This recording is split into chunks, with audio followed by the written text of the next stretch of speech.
अन्य दुनिया प्रबंधन मैनुअल अध्याय 291 सूर्यास्त पर्वत में उत्परिवर्तन दुनिया का पेड़। अगले दिन सुबह सुबह होंगे शहर की औक सेना इकट्ठा होने लगी। यहाँ के निवासी बहुत अजीब हैं। अब जब मुख्य भूमि एकीकृत हो गई है तो कोई युद्ध नहीं होना चाहिए, है ना? लेकिन ये सुनने के बाद कि ये लोग सनसेट पर्वत की खोज करने जा रहे हैं, सभी को अचानक एहसास हुआ कि यह सनसेट पर्वत था। सनसेट माउंटेन में खतरों के बारे में सभी को हमेशा से पता है। आखिरकार सिटी लॉर्ड के महल ने हमेशा उन्हें सनसेट माउंटेन में न भागने की चेतावनी दी है। अगर वे सनसेट माउंटेन में लापता हो गए तो कोई भी उन्हें बचाने नहीं आएगा। वर्तमान रेड लीफ सिटी के लिए सनसेट माउंटेन रेंज जैसी एकमात्र खतरनाक जगह है जिसके साथ इतनी सावधानी से व्यवहार करना उचित है। ये सोचकर हर कोई बेवजह गर्व महसूस करता है। आखिरकार होंगे शहर उनका घर है। होंगे शहर जितना मजबूत होगा वे उतने ही खुश होंगे। इसी समय कुछ लोग ऐसे भी हैं जो होंगे शहर की रखवाली के लिए समर्पित हैं और ऐसे लोगों की तलाश कर रहे हैं जो लगभग सट्टा लगाने वाले हैं।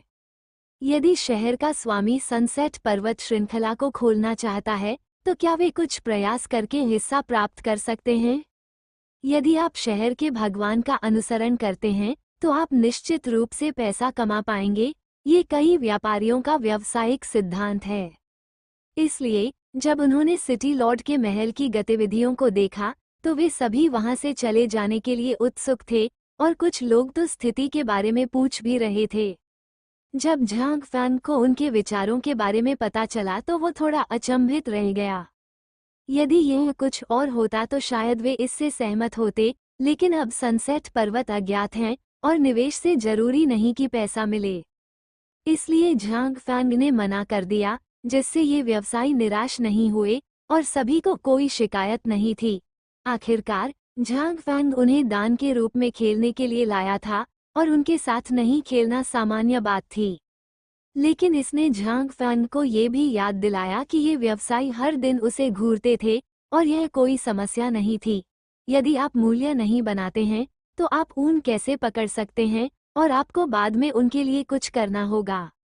हालांकि प्राथमिकताएं हैं और अब सर्वोच्च प्राथमिकता सनसेट माउंटेन रेंज की स्थिति की जांच करना है। झांग फैंग को लगा कि यदि वो सनसेट पर्वतों का अन्वेषण करना चाहता है तो एक औक होना अभी भी थोड़ा असुरक्षित था। इसलिए उसने मून शेडो अल्फ को फिर से बुलाया। महामहिम झांग फैंग, आज मेरे पास आने के लिए स्वतंत्र क्यों हैं? नोरा ने कुछ नाराजगी के साथ कहा। अगर वो झांग फैंग को खोजने की पहल नहीं करती तो झांग फैंग उसे कभी नहीं ढूंढ पाता। अगर झांग फैंग ने एक दिन पहल की तो ये कुछ मांगने लायक बात होगी। जैसा कि पूर्वानुमान था, खांसी, क्या मैं सनसेट माउंटेन रेंज जा रहा हूँ?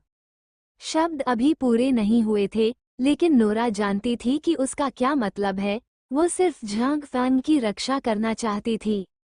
नोरा ने उसे आकर्षक नजर से देखा, लेकिन उसने मना नहीं किया। ठीक है, तो मैं आपके साथ कुछ लोगों का नेतृत्व करूंगा। धन्यवाद। झांग फैंग ने उन्हें धन्यवाद दिया। क्या हमें अपने रिश्ते के लिए धन्यवाद कहने की जरूरत है? नोरा झांग फैंग के पास गई और अपना सिर उठाया। झांग फैंग की गर्दन को धीरे से गले लगाया।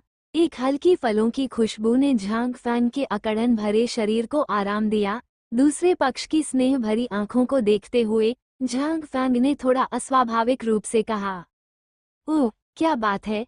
यह नोरा को खुद से कबूल नहीं करना चाहिए क्योंकि दूसरी पार्टी एक खूबसूरत महिला है। क्या उसे सहमत होना चाहिए या उसे सहमत होना चाहिए? ये कैसा रिश्ता हो सकता है? बेशक ये दोस्ती का रिश्ता है। नोरा ने अपनी आंखें घुमाईं और अपना मुंह खोला। उसी समय उसने झांग फैंग की गर्दन ढीली की और कुछ कदम पीछे हट गई, ये दिखावा करते हुए कि कुछ हुआ ही नहीं था। उद्धरण चिन्ह ... उद्धरण चिन्ह। ये छेड़ा गया है। दूसरे पक्ष के चेहरे पर धूर्ततापूर्ण भाव देखकर झांग फैंग ने फैसला किया कि एक अच्छा आदमी एक महिला से नहीं लड़ेगा। सैनिक जल्दी से इकट्ठे हुए और 10 बजे वे औपचारिक रूप से सनसेट पर्वत की ओर रवाना हो गए। कुछ विदेशी ओर्क्स को स्वाभाविक रूप से उनका अनुसरण करना होगा। कल न्यू दाली के नेतृत्व में उन्होंने एक धमाकेदार बुफे खाया। उन्होंने कभी नहीं सोचा था कि दुनिया में ऐसे रेस्तरां भी हैं जो एक निश्चित राशि के बाद असीमित आपूर्ति कर सकते हैं, और कीमत भी ज्यादा नहीं है। यह एक स्वर्गीय जगह है। दुर्भाग्य से खाने की एक समय सीमा होती है और इसे पैक करके नहीं ले जाया जा सकता। भरपेट खाना खाने के बाद वे आरामदायक और साफ बड़े बिस्तर पर पूरी रात आराम से सोए। सुबह जब वे जागे तो उन्हें लगा कि यह कोई सपना था। वे झांग फैंग द्वारा उन्हें आगे ले जाने से बिल्कुल भी निराश नहीं थे। ये तो बताने की जरूरत नहीं कि झांग फैंग ने उन्हें भोजन और आश्रय दिया था। झांग फैंग के बगल में भयानक सेलेस्टियल वुल्फ था, इसलिए उन्होंने विरोध करने की हिम्मत नहीं की। हालांकि झांग फैंग के सैनिकों को देखने के बाद भले ही ऑक्स मनोवैज्ञानिक रूप से तैयार थे, फिर भी वे चौंक गए। उन्होंने सोचा था कि कल उन्होंने जो ऑक गश्ती सैनिक देखे थे वे होंगे शहर के सबसे कुलीन सैनिक थे, लेकिन आज ऑक सैनिकों को देखने के बाद उन्हें पता चला कि कुलीन क्या थे। अतिरंजित हथियार, आकार और विशाल कवच ने उन्हें अद्वितीय दृश्य प्रभाव दिया। ये कवच पहनने जैसा नहीं है, ये कवच चलाने जैसा है। अगर झांग फैंग को पता होता कि वे क्या सोच रहे हैं, तो वह निश्चित रूप से उन्हें एक शब्द बताता, मेचा। ये झांग फैंग का व्यक्तिगत युद्ध कवच का अन्य दुनिया का ऑक संस्करण है, जिसे रहस्यमय क्रिस्टल द्वारा सावधानीपूर्वक तैयार किया गया है। स्वाभाविक रूप से इसकी तुलना विज्ञान कथाओं में दिखाए जाने वाले मेचा से नहीं की जा सकती, लेकिन ये केवल कवच पहनने से कहीं बेहतर है। यद्यपि यह थोड़ा भारी दिखता है, लेकिन क्योंकि इसमें शक्ति के रूप में एक रहस्यमय क्रिस्टल लगा हुआ है, इसे पहनने और सक्रिय करने के बाद ये बिल्कुल भी थका हुआ नहीं है, बल्कि बहुत आराम देता है। इस तरह के कवच के साथ लचीलेपन को थोड़ा प्रभावित करने के अलावा ऑर्क्स ने ताकत, गति, हमले और रक्षा के मामले में कई ग्रेड में सुधार किया है। और इन कवचों में वॉकी टॉकी भी हैं, जो न केवल बाहरी शोर को अलग कर सकते हैं, बल्कि स्वतंत्र रूप से संवाद भी कर सकते हैं, जो युद्ध के मैदान में बहुत व्यावहारिक है। ये होंगे शहर की ऑक सेना है, बहुत शक्तिशाली। तुमने कहा, इन ऑक सेनाओं और सिरियस साम्राज्य के ऑक भेड़िया सवारों के बीच कौन अधिक शक्तिशाली है? अगर यह कल की बात होती तो मुझे लगता कि यह ऑक वोल्फ कैवेलरी होनी चाहिए, लेकिन अब ये कहना मुश्किल है। अरे, यह क्या है? क्या ये कल्पित बौने हो सकते हैं? वाह, ये तो सचमुच एक कल्पित बौना है। इन शक्तिशाली कवचों की तुलना में ये ओर्क्स उन खूबसूरत कल्पित बौनों से और भी अधिक हैरान थे।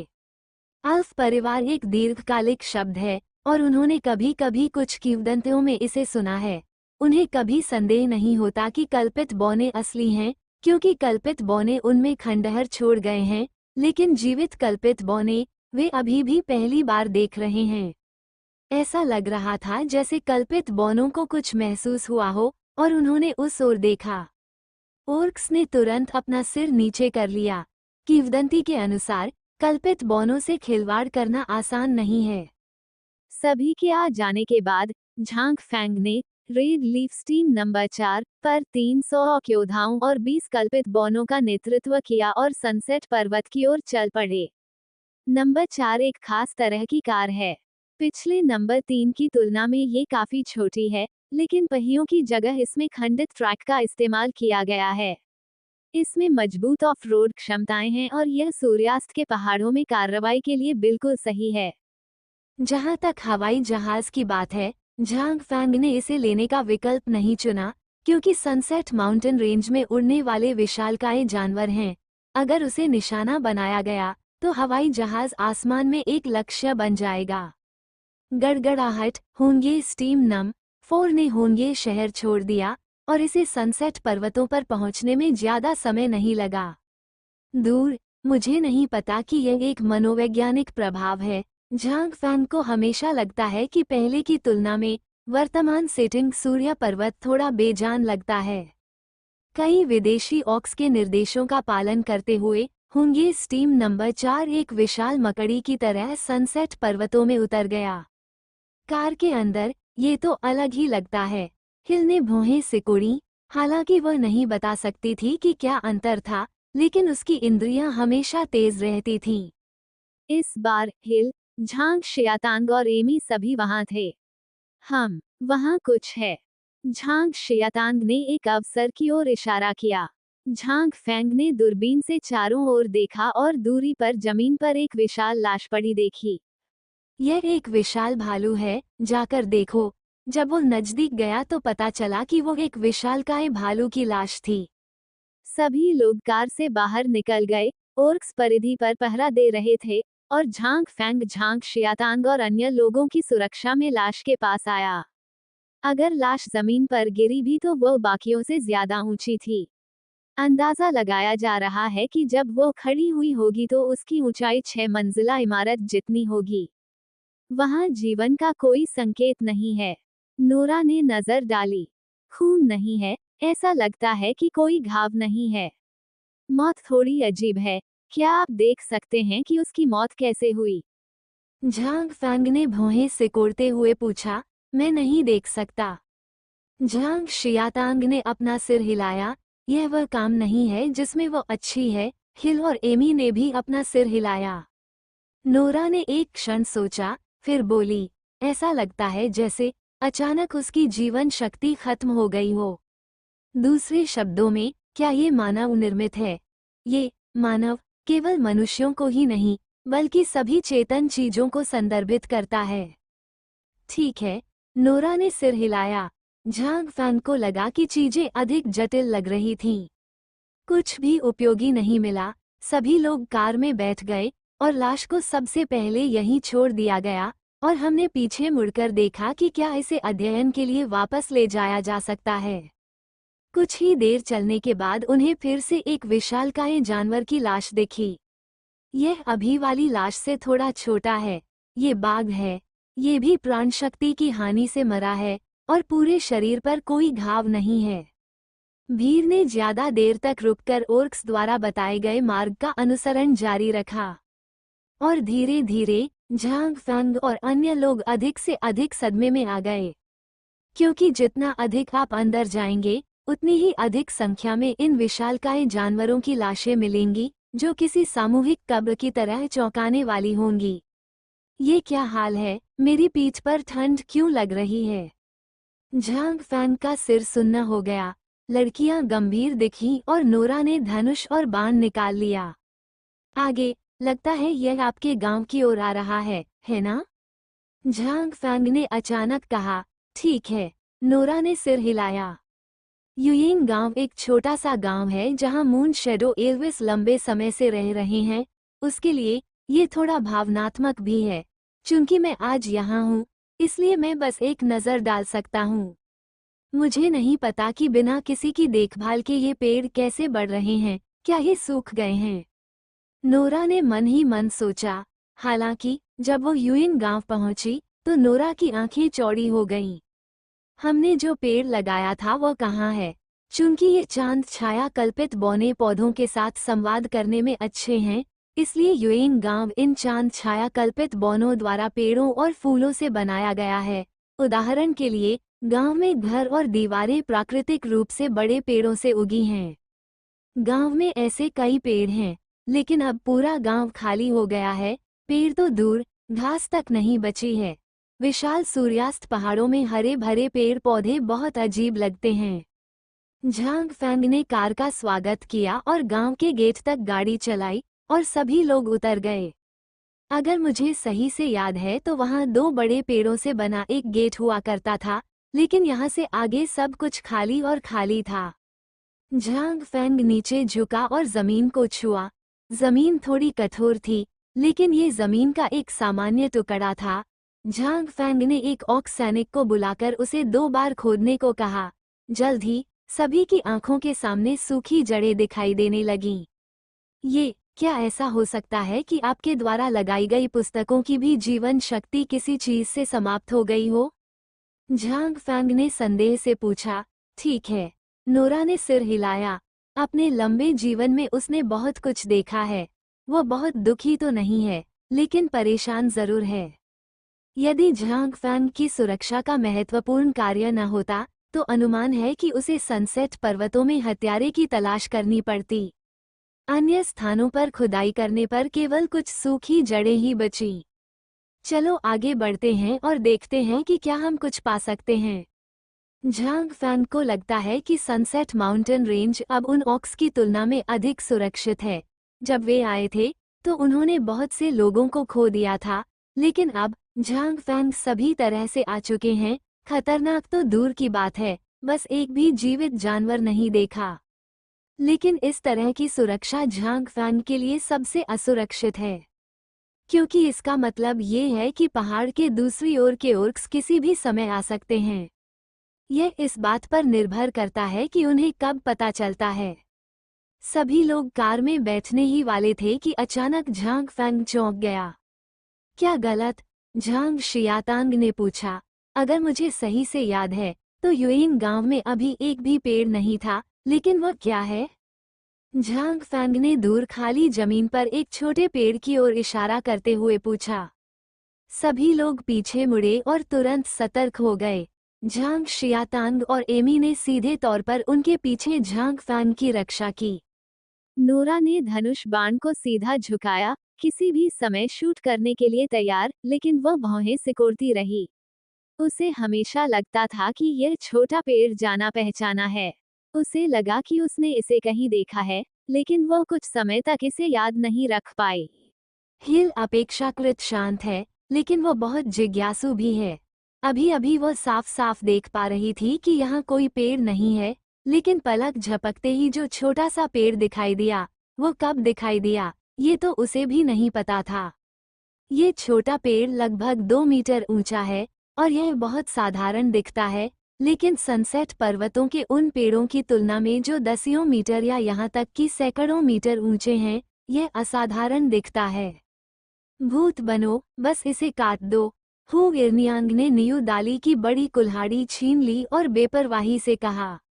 हालांकि झांग फैंग थोड़ा घबराया हुआ था, लेकिन उसे लगा कि झांग शियातांग ने जो कहा वो सही था। वह हमेशा खतरे को पालने में ही दबाना पसंद करता था और वो आदेश देने वाला था।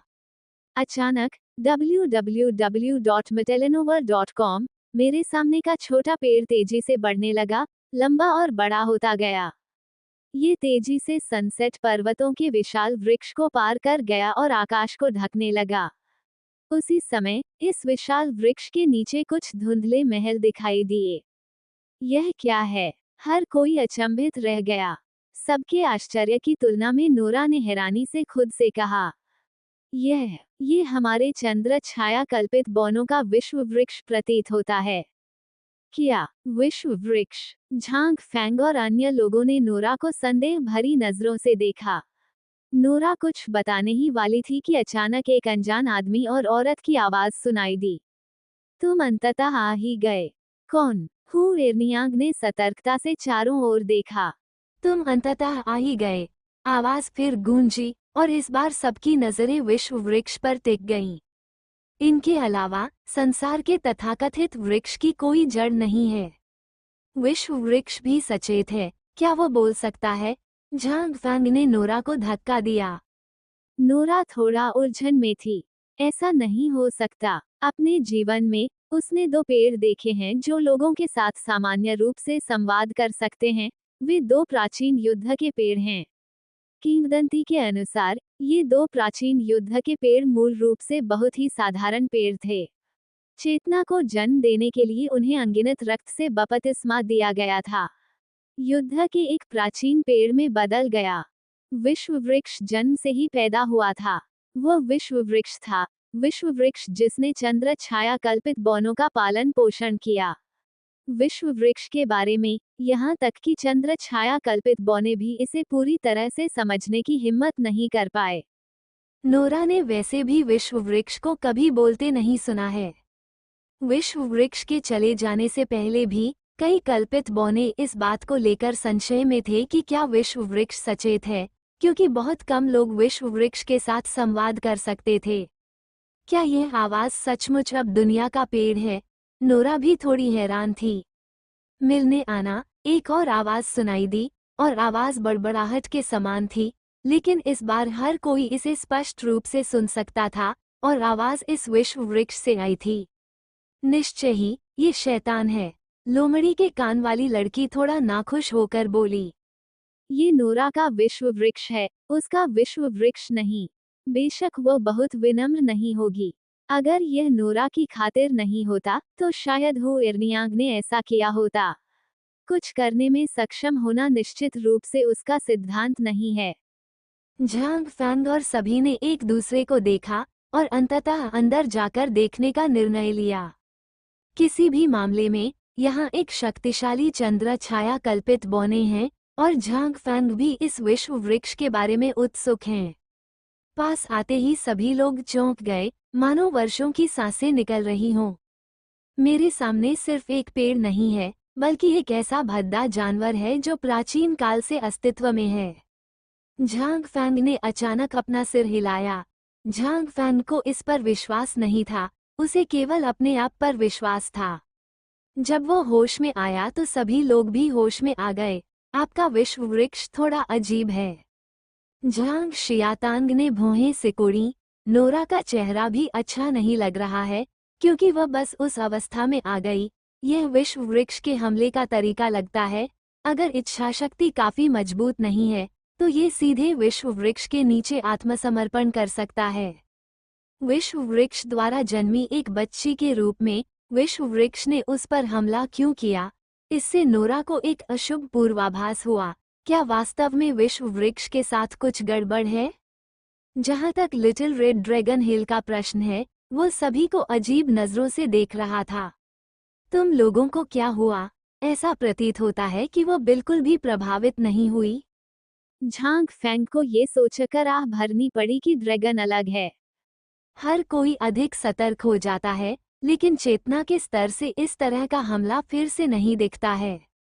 जब वे विश्व वृक्ष के नीचे आए तो सभी को पता चला कि यह विश्व वृक्ष कोई इकाई नहीं है।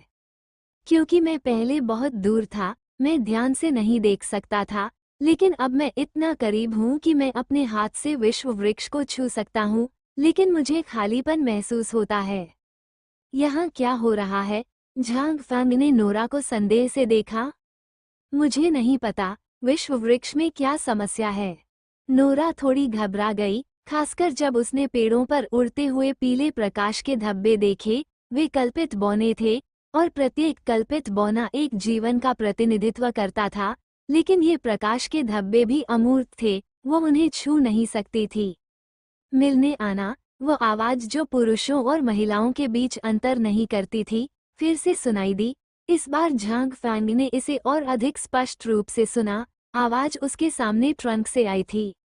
धीरे धीरे पेड़ के तने में एक छोटा सा छेद दिखाई देने लगा। छेद छोटा था, लेकिन लोगों के चलने के लिए पर्याप्त था। ये हमें अंदर आने देने के लिए है।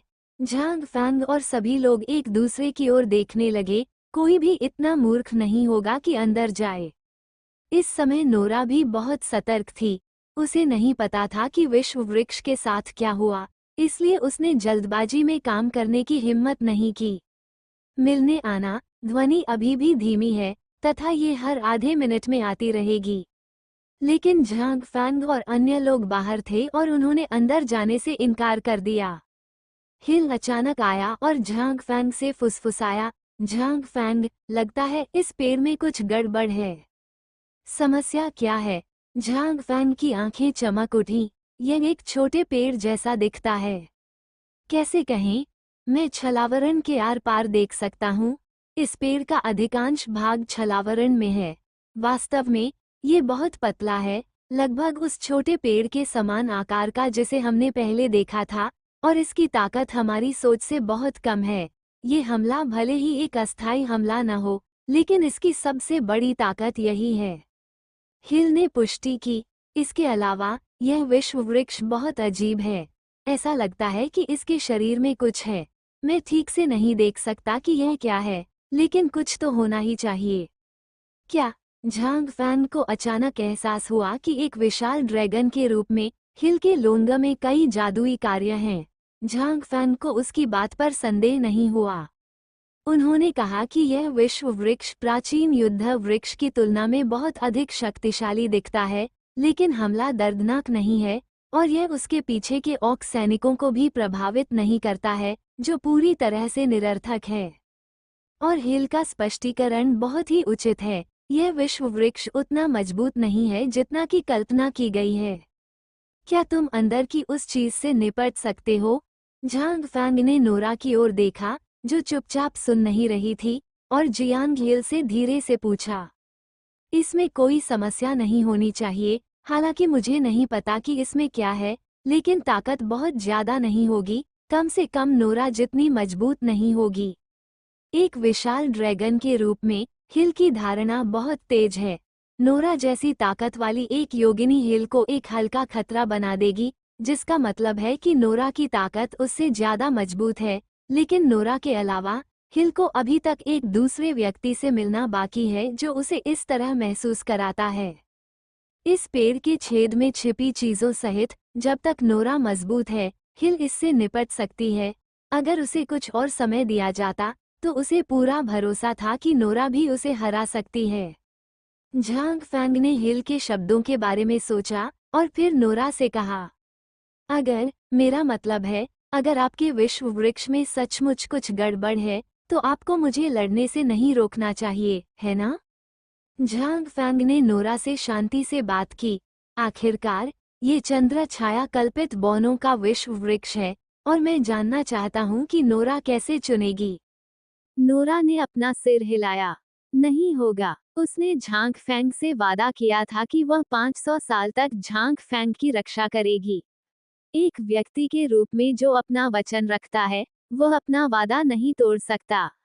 इसके अलावा यह अनुमान लगाया जाता है कि झांग फैंग के लिए विश्व वृक्ष को चोट पहुंचाना दूसरे पक्ष की तुलना में अधिक कठिन है।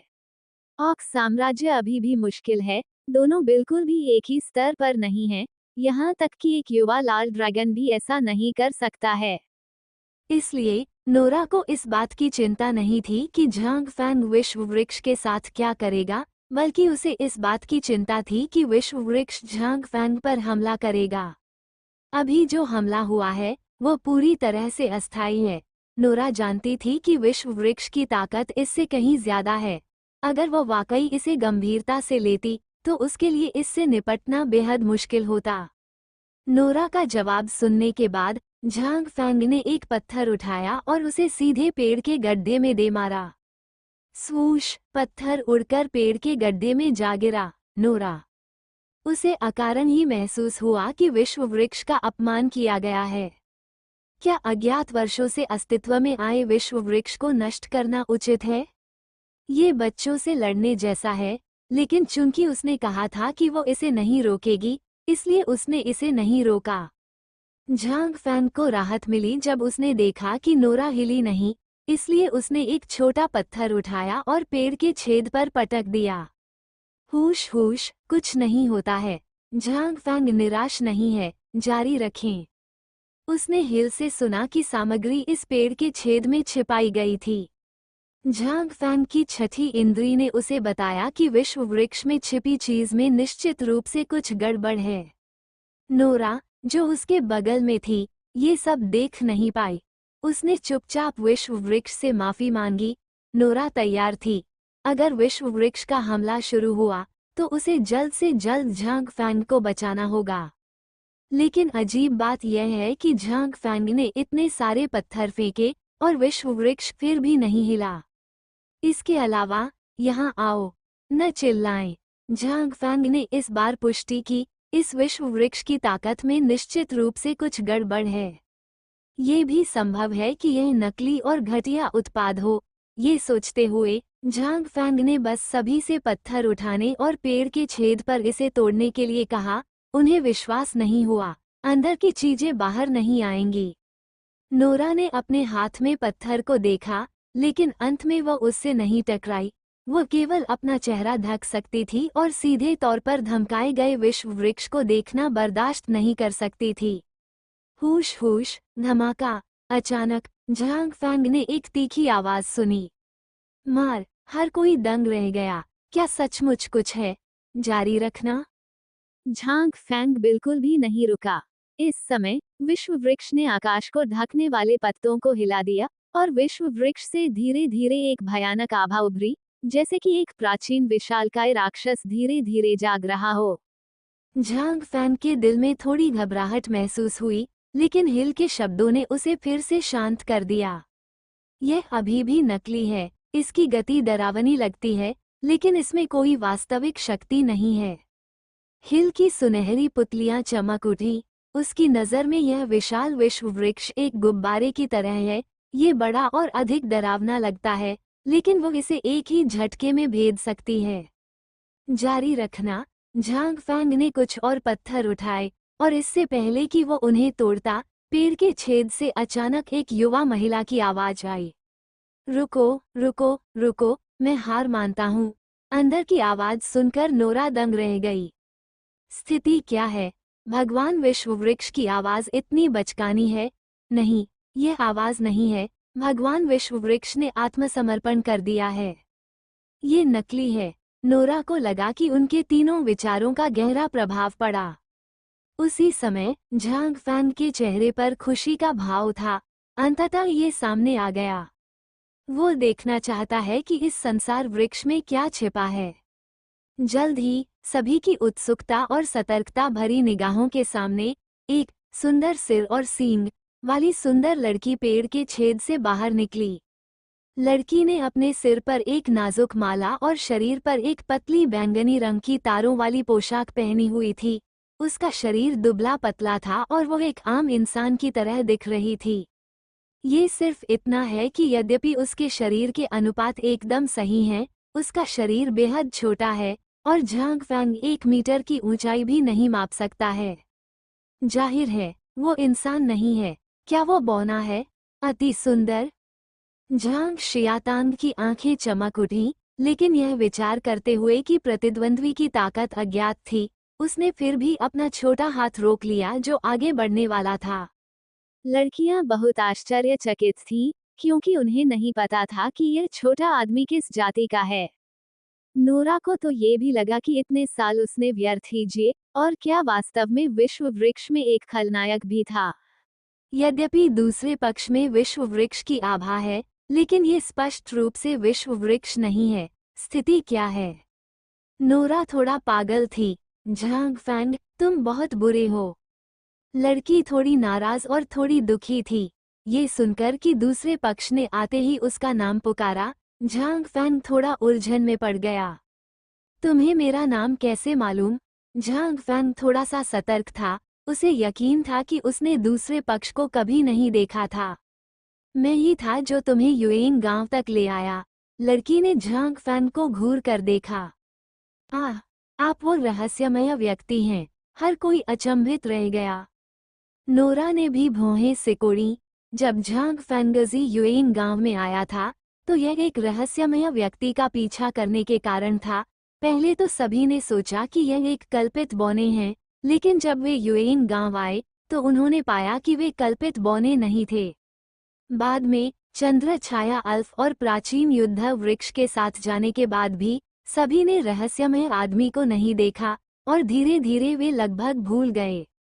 चूंकि दूसरा पक्ष उसका नाम जानता है और समझता है कि सनसेट माउंटेन रेंज में क्या हुआ था, इसलिए लड़की निस्संदेह वह रहस्यमय व्यक्ति है। आप ऐसा क्यों कर रहे हो? झांग फैंग ने गुस्से से पूछा। उसी समय उसने छोटे लाल ड्रैगन को पकड़ लिया जिसकी आंखें थोड़ी खतरनाक थीं। रहस्यमय आदमी ने शुरुआत में छोटे लाल ड्रैगन के भोजन को नुकसान पहुंचाया था। ये घृणा हिल को याद है, क्योंकि मैं युद्ध के प्राचीन वृक्ष को बचाने के लिए किसी को ढूंढना चाहता हूँ। और लड़की की बातों ने सबको आश्चर्यचकित कर दिया। क्या आप युद्ध के प्राचीन वृक्ष को बचाने के लिए किसी की तलाश कर रहे हैं? नोरा की भौहें और भी गहरी हो गईं, और वो और अधिक भ्रमित हो गई। तुम युद्ध के प्राचीन वृक्ष को क्यों बचाना चाहते हो, और तुम्हें कैसे पता कि मैं इसे बचा सकता हूँ? झांग फैंग ने अस्पष्टता से पूछा, क्योंकि जो लोग युद्ध के प्राचीन वृक्ष को बचा सकते हैं, उनके लिए विश्व वृक्ष को बचाना संभव है। जहाँ तक मैंने आपको चुनने का सवाल है, तो इसलिए कि मुझे बहुत से लोग मिले, लेकिन बाकी सभी असफल रहे। उन्होंने युद्ध के प्राचीन वृक्ष का चेहरा भी नहीं देखा, केवल आप ही सफल हुए। लड़की ने समझाना जारी रखा, विश्व वृक्ष बचाओ। सभी ने लड़की के शब्दों से मुख्य शब्द निकाले। विश्व वृक्ष का क्या हुआ? नोरा अवचेतन रूप से बोली, यह एक लंबी कहानी है, आप इसे छोटा रख सकते हैं। झांग फैंग ने धीमी आवाज में कहा। झांग फैंग, अगर झांग फैंग न होते तो वह निश्चित रूप से ऐसा करती।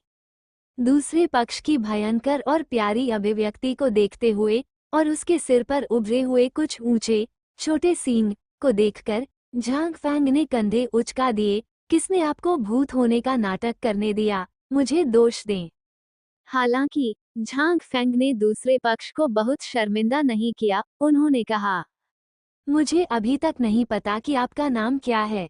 चलिए हम आपको फिर से जानते हैं। मेरा नाम झांग फैंग है। एल्विन, दूसरे पक्ष ने गहरी सांस ली और जवाब दिया। तो फिर अरविन, तुम किस जाति की हो? तुम्हारा आकार, क्या ये हो सकता है कि तुम बौने हो? झांग फैंग ने फिर पूछा, ये भी एक ऐसा सवाल है जिसके बारे में हर कोई उत्सुक है, यहाँ तक कि नोरा, जो अच्छी तरह से जानकार है, वो नहीं जानती कि दूसरी पार्टी किस जाति की है। तुम बौने हो, तुम्हारा पूरा परिवार बौना है। लेकिन ऐसा लग रहा था कि अरविन का बहुत अपमान हुआ है। एक झटके से आरविन की पीठ से सिकाडा के पंखों जितने पतले कई सुनहरे पारदर्शी पंख प्रकट हुए।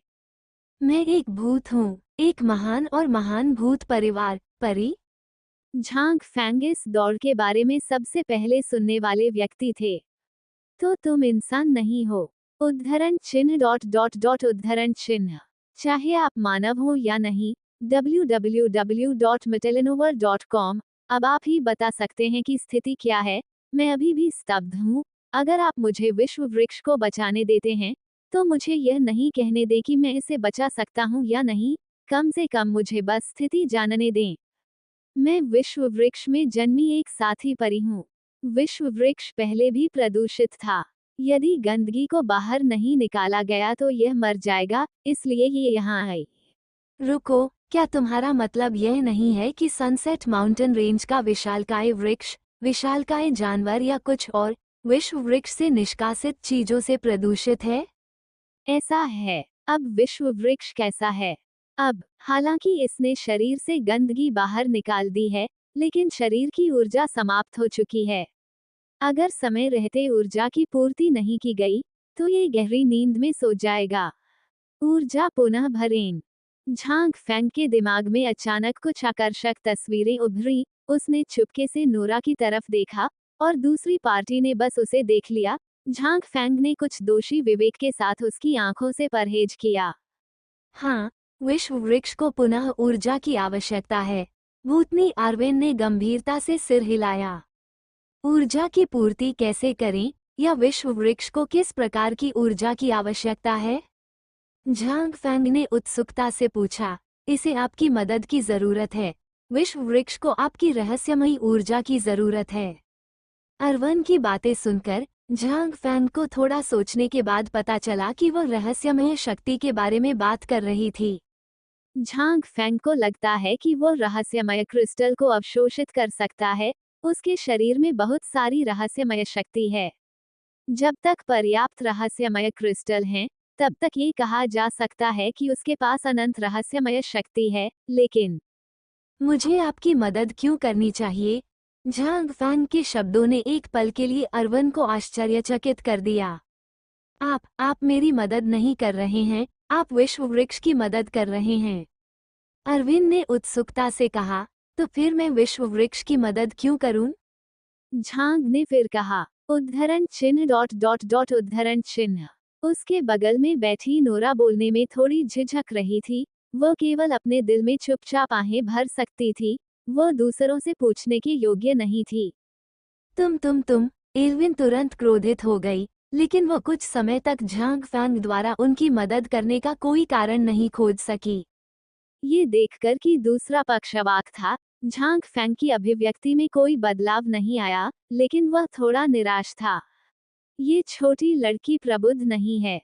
वैसे, क्या आप विश्व वृक्ष को उसका वास्तविक शरीर दिखा सकते हैं और मुझे दिखा सकते हैं? झांग फेंग ने अचानक पूछा। अरविंद ने भयंकर रूप से घूर कर देखा और फिर देखा कि उसके सामने स्थित विशाल वृक्ष तुरंत सिकुड़ने लगा और धीरे धीरे 3 मीटर से अधिक ऊंचे वृक्ष में बदल गया। हालांकि ये पेड़ पहले देखे गए पेड़ से अलग है। सीधे शब्दों में कहें तो यह उस विशाल पेड़ जैसा है जिसे अभी छोटा किया गया है। पत्तों पर कुछ उड़ते हुए पीले प्रकाश के धब्बे हैं और जड़ों पर खिलौनों जैसे कुछ महल हैं। हालांकि विश्व वृक्ष का आकार बड़ा नहीं है, फिर भी इसमें एक प्राचीन उजाड़ वातावरण है। नोरा थोड़ा उत्साहित होकर आगे बढ़ी। उसने धीरे से अपनी हथेली विश्व वृक्ष पर दबाई, मानो वो विश्व वृक्ष से संवाद कर रही हो। क्या विश्व वृक्ष इतना छोटा है क्योंकि ऊर्जा की हानि बहुत अधिक है? झांग फैंग ने फिर पूछा। हाँ। अरवन अभी भी सोच रही थी कि झांग फैंग की मदद कैसे ली जाए, और जब उसने झांग फैंग के शब्द सुने तो उसने अवचेतन रूप से बात की। अन्य लोग भी आगे बढ़े और इस विश्व वृक्ष, जीवन वृक्ष को उत्सुकता से देखने लगे, जो चंद्र छाया कल्पित बौनों के लिए जीवन से भी अधिक महत्वपूर्ण था। उनका निजी जीवन चला गया है और विश्व वृक्ष पर पैदा हुए कल्पित बौने चंद्र छाया कल्पित बौने में पुनर्जीवित हो सकते हैं, लेकिन अगर विश्व वृक्ष चला गया है तो उनका परिवार अपने नवजात शिशुओं को खो देगा। भले ही कल्पित बौने लंबे समय तक जीवित रहें, एक निश्चित अवधि के बाद वे किस्मत में है इतिहास की लंबी नदी में गायब हो जाएगा। जादू। विश्व वृक्ष पर पीले प्रकाश के धब्बों को देखकर झांग को कहना पड़ा कि यह प्रकृति का जादू है। ये प्रकाश धब्बे विश्व वृक्ष पर विकसित होंगे। प्रत्येक प्रकाश धब्बा एक योगिनी का प्रतिनिधित्व करता है और प्रत्येक योगिनी एक वास्तविक चंद्र छाया योगिनी को जन्म दे सकती है। सभी चंद्र छाया कल्पित बौने विश्व वृक्ष के बच्चे हैं। ये सोचकर ये विश्व वृक्ष अभी भी बहुत महान है। हालांकि महानता तो महानता ही होती है और कुछ भी व्यर्थ न करना असंभव है। झांग फैंग इस बात का इंतजार कर रहा है कि यह छोटा सा भूत बदले में क्या लेकर आएगा। जब तक पर्याप्त लाभ हैं, झांग फैंग के लिए कुछ बेहद कीमती रहस्यमयी शक्ति बर्बाद करना ठीक है। पेड़ के मैदान। इससे छोटी भूतनी थोड़ी निराश हो गई। उसे समझ नहीं आया कि क्या गड़बड़ है। उसने देखा कि झांग फैंग प्राचीन युद्ध वृक्ष की मदद करने के लिए बहुत इच्छुक था। झांग फैंग उसके पास आने के लिए कैसे अनिच्छुक हो सकता है? इस समय नोरा ने अचानक कहा, झांग फैंग, कृपया लॉर्ड वर्ल्ड ट्री की मदद करें। यदि लॉर्ड वर्ल्ड ट्री सुरक्षित है तो मैं मून शेडो एल्स की ओर से हमेशा के लिए आपकी और आपके वंशजों की रक्षा करने के लिए तैयार हूँ। नोरा को गंभीर चेहरे से देखते हुए झांग फैंग थोड़ा भावुक हो गया। इससे पहले नोरा ने उसे 500 साल तक सुरक्षा देने का वादा किया था। हालांकि झांग फैंग के लिए 500 साल एक लंबा समय था। अगर यह अधिक लंबा होता तो वह इनकार कर देता। झांग फैंग ने अभी कुछ भी नहीं कहा था जब उसने नोरा को ये कहते सुना, और जब तक लॉर्ड वर्ल्ड ट्री ठीक हो जाता है वह कल्पित बौनों को बढ़ाना जारी रखेगा और उन्हें चंद्र छाया कल्पित बौनों में विकसित करेगा। उस समय ये चंद्र छाया कल्पित बौने आपके आदेशों का पालन करेंगे और कल्पित बौनों की एक सेना बन जाएंगे। मुझे विश्वास है कि इन कल्पित बौनों की सेनाओं के साथ यह आपको ऑक्स से निपटने में कुछ मदद प्रदान करेगा। झांग फैंग की आंखें चमक उठीं। पहले तो वह झिझका, लेकिन तुरंत ही उसने अपना मन बना लिया। यदि स्थायी संरक्षण एक काफी अच्छी स्थिति है, तो चंद्र छाया कल्पित बौनों की इस सेना ने वास्तव में झांग फैंग को प्रभावित किया। झांग फैंग को ऑक्स की शक्ति की गहरी समझ है, लेकिन एल्स ऑक्स से अधिक शक्तिशाली हैं। हालांकि मुझे नहीं पता कि क्या इन नए कल्पित बौनों में नोरा जैसे पुराने कल्पित बौनों जैसी लड़ने की शक्ति है, जब तक कि वे ओर्क्स के समान हैं। इस विश्व वृक्ष पर अनगिनत कल्पित बौने हैं। जब तक उन्हें चंद्र छाया कल्पित बौने के रूप में विकसित किया जा सकता है, झांग फैंग एक भयानक कल्पित बौने सेना बना सकता है। सीरियस साम्राज्य के साथ प्रतिद्वंद्विता का उल्लेख नहीं करना, खुद को बचाने में कोई समस्या नहीं होनी चाहिए। अरवन के बगल में बैठी छोटी सी भूतनी ने नोरा की बातें सुनी और अंततः कुछ समझती हुई प्रतीत हुई। उसने जल्दी से कहा, मैं भी आपकी रक्षा करने को तैयार हूँ। आप झांग फैंग ने उसे संदेह से देखा। एक व्यक्ति जो सिर पर भरा हुआ बैग लिए हुए था और उसे पत्थर लगा था, वह झांग फैंग की रक्षा कैसे कर सकता था? झांग फैंग की अविश्वास भरी निगाहों का सामना करते हुए इल्विन शर्मा गया। मुझे लंबे समय तक इसके बारे में सोचने के बाद उसने पाया कि वो वास्तव में झांग फैंग की रक्षा करने में असमर्थ थी, क्योंकि उसकी क्षमता बिल्कुल भी लड़ाई की दिशा नहीं थी। इसे भूल जाओ, सुश्री नोरा के साथ अपने परिचय के कारण मैं इसमें मदद करूंगा। झांग फैंग ने छोटे भूत की ओर नहीं देखा, जैसे कि उसे उसकी बिल्कुल भी परवाह नहीं थी, लेकिन नोरा को देखा और कहा। वास्तव में झांग फैंग अभी भी गॉब्लिन्स में बहुत रुचि रखते हैं, लेकिन यह इस समय परिलक्षित नहीं होना चाहिए, और उन्होंने कहा कि नोरा की खातिर वह नोरा को एक एहसान भी बेच सकते हैं। निश्चित रूप से जब नोरा ने झांग फैंग का मदद करने का वादा सुना तो वो फूट फूट कर रोने लगी। धन्यवाद झांग फैंग, आपका स्वागत है, हम सब मित्र हैं। झांग फैंग ने साहपूर्वक कहा। इससे उसके बगल में बैठी झांग शयातान की आंखें घूम गईं, लेकिन वह निश्चित रूप से मंच नहीं तोड़ेगी, इसलिए वह केवल अपने दिल में झांग फैंग को चुपचाप घृणा कर सकती थी। ये देखकर कि उसे नजरअंदाज किया गया था, अरविंद को बहुत दुख हुआ, लेकिन झांग फैंग विश्व वृक्ष को बचाने के लिए सहमत हो गया, जिससे वह बहुत खुश हुई, और उसे थोड़ी देर के लिए थोड़ा जटिल महसूस हुआ। क्या आप विश्व वृक्ष को होंगे ये शहर जाने देंगे? झांग फैंग ने अरविंद से बात की। सनसेट माउंटेन रेंज अब बहुत खतरनाक है, और ऑक्स की सेना हर समय आ सकती है, इसलिए ये स्पष्ट रूप से यहाँ उपयुक्त नहीं है। कर सकना, अरविंद ने उत्तर दिया। लेकिन यहाँ मदद क्यों नहीं की जाए? यहाँ अभी भी मदद के लिए ये विशाल पेड़ हैं। हम विशाल पेड़ मदद करता है, इसका क्या मतलब है? झांग फैंग अचानक स्तब्ध रह गया। यहाँ का विशाल वृक्ष ही मदद कर सकता है। विशाल वृक्ष को विश्व वृक्ष की ऊर्जा मिली है जिससे वो इतना बड़ा हो गया है, और वे सभी विश्व वृक्ष के आदेशों का पालन कर सकते हैं। रुको, तुमने कहा था कि यहाँ का विशाल वृक्ष विश्व वृक्ष के आदेशों का पालन कर सकता है? झांग फैंग ने मुख्य शब्द समझ लिए। हाँ, क्या इससे इन विशाल वृक्षों को सनसेट पर्वतों में प्रवेश करने वाली ऑक सेना पर हमला करने की अनुमति मिल जाएगी? झांग फैंग ने अचानक उत्साह से पूछा। यदि ये विशाल वृक्ष इसे रोक सके तो यह उनके लिए बड़ी मदद होगी। हालांकि अरविंद ने झांग फैंग को मूर्ख की तरह देखा। निश्चित रूप से नहीं, यह कोई प्राचीन युद्ध वृक्ष नहीं है, उनके पास बस कुछ बहुत कमजोर चेतना है, और फिर वे एक निश्चित सीमा तक कार्रवाई कर सकते हैं, लेकिन केवल इतना ही, दूसरों पर हमला करना असंभव है। अरविंद की बातें सुनकर झांग फैंग थोड़ा निराश हुआ।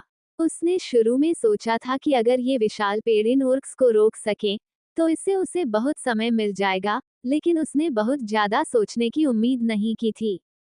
किसी निश्चित गति को करने के लिए आपको कितनी क्रिया करनी होगी? क्या आप चल सकते हैं? हाँ, लेकिन बहुत तेज नहीं।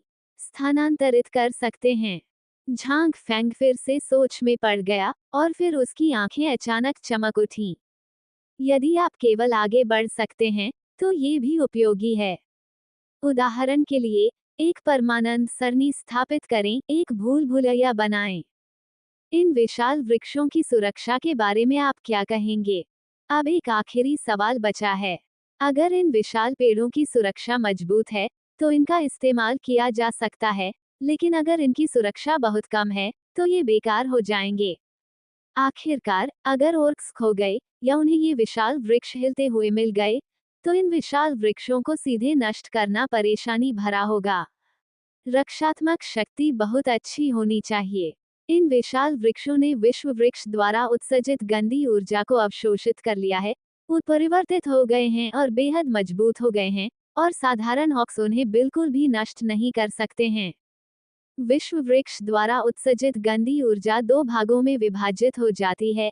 एक भाग वृक्षों द्वारा अवशोषित कर लिया जाता है, वे विशाल वृक्षों में विकसित हो जाते हैं जो आकाश को ढक लेते हैं, और दूसरा भाग जानवरों द्वारा अवशोषित कर लिया जाता है और एक क्रूर जानवर बन जाता है। विशाल वृक्ष में पहले तो कोई चेतना नहीं थी, लेकिन क्योंकि विश्व वृक्ष ने लंबे समय तक यहाँ जड़ें जमा ली थीं, इसलिए उन्होंने विश्व वृक्ष के रिश्ते के कारण कुछ सरल ज्ञान को भी जन्म दिया और विश्व वृक्ष को अपनी माँ माना। ये ठीक है क्योंकि ये विशाल वृक्ष अत्यंत सरल और दृढ़ हैं, साथ ही वे सभी वृक्ष हैं। हालांकि विश्व वृक्ष कमजोर है, इसका इन साधारण वृक्षों पर बहुत बड़ा प्रभाव है, जो इन गंदी ऊर्जाओं को विशाल वृक्षों को प्रभावित करने में असमर्थ बनाता है। हृदय प्रकृति, लेकिन इन विशाल वृक्षों को विश्व वृक्ष का पालन करने दें। वे विशालकाय जानवर अलग हैं। उनके पास पहले से ही मजबूत बुद्धि है। प्रदूषित होने के बाद उन्होंने शक्तिशाली ताकत हासिल की है और साथ ही वे अधिक क्रूर और हत्यारे बन गए हैं। वे खुद को बिल्कुल भी नियंत्रित नहीं कर सकते। यह एक जानवर है और विश्व वृक्ष इसे बहुत अधिक प्रभावित नहीं कर सकता है, इसलिए ये विशालकाय जानवर धीरे धीरे और पूरी तरह से अपनी चेतना खो देते हैं और ऐसे जानवरों में बदल जाते हैं जो केवल मारना जानते हैं। हालांकि ये विशाल वृक्ष यहाँ से नहीं जा सकते, क्योंकि इन भूमियों में अभी भी विश्व वृक्ष द्वारा छोड़ी गई ऊर्जा मौजूद है। यदि उनमें यह ऊर्जा नहीं होगी तो वे जल्दी ही मर जाएंगे। अरविंद ने फिर समझाया। फिर ये विशालकाय जानवर मर गए क्योंकि उन्होंने सोचा। झांग फैंग ने सड़क पर देखे गए विशालकाय जानवरों की लाशों के बारे में सोचा। उसे लगा कि यह विशालकाय पेड़ जैसा ही होना चाहिए, इसलिए उसने उत्सुकता से पूछा। अरविंद ने भी इसे नहीं छिपाया और सीधे तौर पर कहा, क्योंकि इन गंदी ऊर्जाओं के दुष्प्रभाव बहुत अधिक हैं, विशालकाय जानवर जीवित हैं। इसका कारण यह है कि विश्व वृक्ष न केवल गंदी ऊर्जा को समाप्त करता है, बल्कि अपनी स्वयं की ऊर्जा का कुछ हिस्सा भी निकालता है। विशालकाय जानवर इन दो प्रकार की ऊर्जा को अवशोषित करके संतुलन बनाए रख सकते हैं। हालांकि चेतना प्रदूषित है, लेकिन शरीर अच्छा है। अब विश्व वृक्ष के पास कोई ऊर्जा नहीं है और गंदी ऊर्जा की कोई बाधा नहीं है। यह उनके शरीर में नष्ट हो जाती है, इसलिए वे मर चुके हैं। झांग फैंग इसे समझते हैं। सीधे शब्दों में कहें तो हालांकि विश्व वृक्ष केवल गंदी ऊर्जा का निर्वहन करना चाहता है, लेकिन यह अपनी खुद की ऊर्जा का भी निर्वहन करता है। यदि अन्य प्रजातियों को ये दोनों ऊर्जाएं एक ही समय में मिलें, तो वे बहुत शक्तिशाली हो जाएंगे, लेकिन यदि उन्हें केवल गंदी ऊर्जा मिले, तो न तो विशाल पेड़ और न ही विशाल जानवर इसे सहन कर पाएंगे और वे मर जाएंगे। क्योंकि विश्व वृक्ष में अभी भी बहुत ऊर्जा बची हुई है, इसलिए विशाल वृक्ष इसे तब तक अवशोषित कर सकता है जब तक वह सूर्यास्त पर्वत श्रृंखला में है, ताकि यह सुनिश्चित हो सके कि वह मरेगा नहीं। लेकिन विशाल जानवर अलग है। वे बहुत गहराई में ऊर्जा को अवशोषित नहीं कर सकते, सभी मर जाएंगे। तो ये विशाल पेड़ ज्यादा दिन तक नहीं टिकेंगे? झांग फैंग ने अरविंद से पूछा। हाँ, शायद जीने के लिए 3 साल। छोटी परी ने इसके बारे में सोचा और कहा। 3 साल, ये काफी है। यद्यपि 3 वर्ष का समय बहुत लंबा नहीं है, लेकिन झांग फैंग के लिए कुछ न होने से कुछ होना बेहतर है। भूतनी को भी यह समझ में आ गया कि झांग फैंग को इन विशाल वृक्षों की जरूरत है, और उसने जल्दी से कहा। लेकिन जब तक विश्व वृक्ष अपनी ताकत वापस पा लेता है, 3 साल की बात तो दूर, ये विशाल वृक्ष 300 साल, 3000 साल या यहाँ तक कि 30,000 साल तक जीवित रहेंगे। ये सिर्फ विश्व वृक्ष के विचारों का मामला है। ये लोगों को मूर्ख बना देगा। झांग फैंग को विश्वास नहीं हुआ कि विश्व वृक्ष द्वारा अन्य वृक्षों को 30,000 वर्षों तक जीवित रखने के लिए दी गई ऊर्जा वास्तव में इतनी यादृच्छिक थी। हालांकि उन्होंने दूसरे पक्ष के साथ बहस नहीं की, चूंकि वह सहमत थे, इसलिए झांग फैंग को इसका पछतावा नहीं होगा।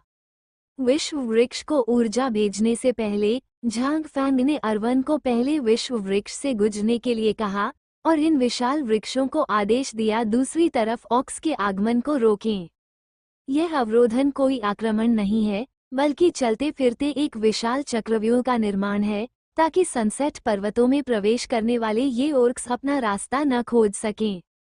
हालांकि सनसेट माउंटेन रेंज जीवन से भरी हुई दिखती है, लेकिन खाने के लिए लगभग कोई भोजन नहीं है। वे सभी दूषित हैं। जब तक आप अंदर फंसे रहते हैं, भले ही विशालकाय जानवरों का कोई हमला न हो, अगर आप लंबे समय तक बाहर नहीं निकल सकते, तो आप भूख से मर जाएंगे, खासकर औक इतना खा सकते हैं। इन चीजों की व्यवस्था होने के बाद www.metalinovel.com, ये पहले से ही अंधेरा था, झांग फेंग ने विश्व वृक्ष को इलाज के लिए होंगे शहर जाने का फैसला किया। डूबते हुए सूर्य की पर्वत श्रृंखला उदास लग रही थी, जिससे झांग फेंग को बहुत असहजता महसूस हो रही थी। विश्व वृक्ष बोल नहीं सकता तथा चेतना व्यक्त नहीं कर सकता, लेकिन भूत प्रेतों के साथ संवाद करना आसान है। युद्ध के प्राचीन वृक्ष की तरह ये छोटा सा विश्व वृक्ष जमीन से ऊपर उठा और फिर 1 मीटर से भी कम ऊंचाई वाले छोटे भूत का पीछा करते हुए रेड लीफ स्ट्रीम नंबर 4 में चला गया। गड़गड़ाहट, सभी लोग निकल पड़े, घर चले गए। झांग फेंग के लिए सनसेट पर्वत की यह यात्रा एक बड़ी उपलब्धि मानी जा सकती है। विशेष रूप से उन्होंने होंगे शहर को 3 साल के लिए खरीदा, भले ही वो विश्व वृक्ष का इलाज नहीं कर सके। ये 3 साल झांग फेंग के लिए कुछ तैयारियां करने के लिए पर्याप्त थे। ये सबसे महत्वपूर्ण है। 10 दिन बाद विश्व वृक्ष के उपचार से प्रारंभिक परिणाम प्राप्त हुए हैं। झांग फेंग के लिए उपचार वास्तव में बहुत सरल है, अर्थात ये बहुत सारे रहस्यमय क्रिस्टल का उपभोग करता है। सौभाग्य से झांग फेंग ने पहले गामा देश में एक रहस्यमय क्रिस्टल खदान प्राप्त की थी और वर्तमान में इसका खनन किया जा रहा है। हालांकि फिलहाल इसका पैमाना बड़ा नहीं है, लेकिन ये झांग फेंग के उपभोग के लिए पर्याप्त है। विश्व वृक्ष थोड़ा बड़ा हो गया है और नोरा और भूत झांग फेंग को धन्यवाद देने में प्रसन्न हैं। सनसेट माउंटेन रेंज में विशाल वृक्षों की भूल भुलैया व्यवस्थित की गई है। झांग फेंग को अभी भी नहीं पता कि क्या ओर्क्स फिर से आएंगे। इन विशाल वृक्षों के विचार बहुत सरल हैं।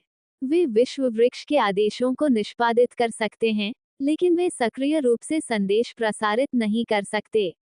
हालांकि 10 दिनों से अधिक समय से कोई भी औक नहीं आया है, इसलिए भूलभुलैया में आना अभी भी विश्वसनीय है। अस्थायी रूप से सुरक्षित रहने के बाद झांग फेंग अपनी ताकत में सुधार करेगा। आखिरकार, आप थोड़ी देर के लिए छिप सकते हैं, लेकिन आप जीवन भर नहीं छिप सकते। औक राज्य की सीमा पर आप जल्द या बाद में मिलेंगे। झांग फेंग ने इसाबेल के नाम पर सैनिकों की भर्ती शुरू कर दी। भर्ती की खबर फैलते ही कई नागरिक तुरंत उत्साहित हो गए। उन्होंने शुरू में सोचा था कि बक किंगडम द्वारा स्टारडस्ट महाद्वीप को एकीकृत करने के बाद उसे अपनी सेना का विस्तार नहीं करना चाहिए। आखिरकार कोई विरोधी नहीं था, लेकिन उन्हें उम्मीद नहीं थी कि बक किंगडम फिर से सैनिकों की भर्ती करेगा। बक किंगडम में सैनिकों के साथ बहुत अच्छा व्यवहार किया जाता है और यह अधिकांश नागरिकों का स्वप्न करियर है।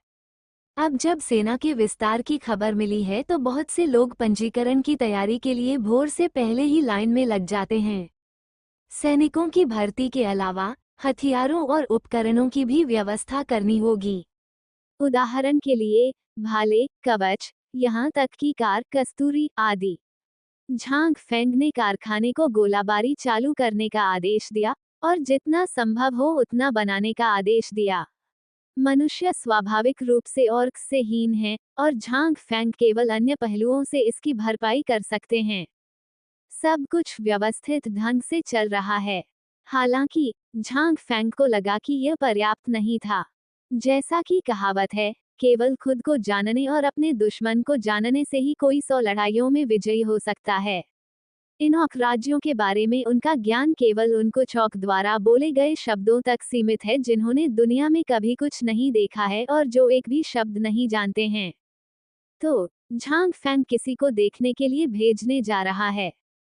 वास्तव में झांग फेंग अकेले ही जाना चाहता था, लेकिन ये देखते हुए कि उसका जीवन अधिक महत्वपूर्ण था, झांग फेंग ने महसूस किया कि फिलहाल सुरक्षित रहना बेहतर है।